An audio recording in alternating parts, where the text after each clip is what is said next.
Teaser में इतना कुछ दिखा दिया तो फिल्म में क्या क्या होगा। तो हाँ, टॉक्सिक का टीजर आ चुका है, आइए बात करते हैं।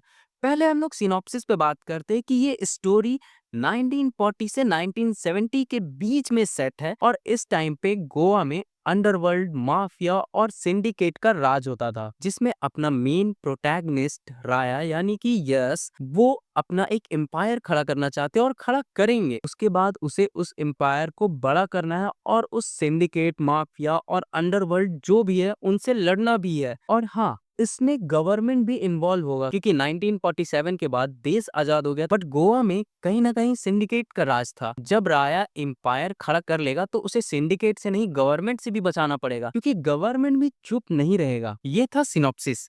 अब बात करते हैं टीजर के ऊपर। टीजर में हमें क्या क्या दिखाया गया है। तो टीजर में हमें दिखाया जाता है पहला ही शॉट राया से जो कि अल्कोहल कंज्यूम कर रहा है और दूसरा शॉट फिर से अल्कोहल कंज्यूम कर रहा है। इससे पता चलता है कि वो कितना अल्कोहल पीता है। फिर हम देखते हैं रॉयल सर्कस और मुझे कहीं ना कहीं ये लगता है कि रॉयल सर्कस ही सेंटर पॉइंट है, इसी के अंदर कुछ है या इसी से जुड़ा हुआ। फिर नेक्स्ट शॉट में हमें दिखाया जाता है कि एक अननोन आदमी राया को बता रहा है कि इस बार जंग अलग है और सबसे टकराना भारी पड़ सकता है, जिससे पता चलता है कि लड़ाई सिर्फ एक सिंडिकेट से नहीं है, हो सकता है एक से ज्यादा सिंडिकेट हो, अंडरवर्ल्ड या फिर गवर्नमेंट भी हो।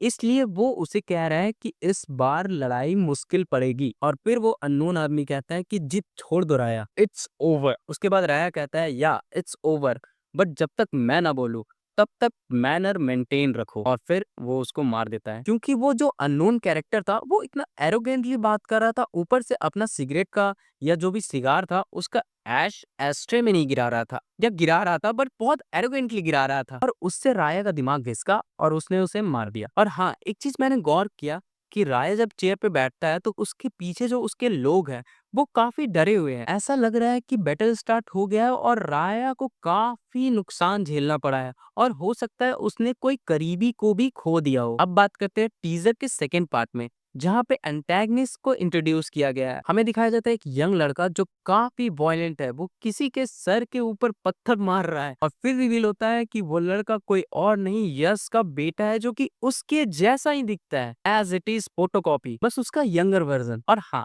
जितना सिंपल मैं बता रहा हूँ उतना सिंपल है नहीं। ऑब्वियसली टीजर में जितना दिखा मैंने बताया, बट जब ट्रेलर आएगा तो हम लोग खुल के बात करेंगे और अजीब अजीब थ्योरी भी बनाएंगे। अब देखते हैं ट्रेलर कब आएगा। मुझे लगता है धुरंधर पार्ट 2 का जो ट्रेलर है उसके साथ ही आएगा हाइप बनाने के लिए। वैसे दोनों मूवी को हाइप का जरूरत तो है नहीं, पहले से हाइप डब्ड है।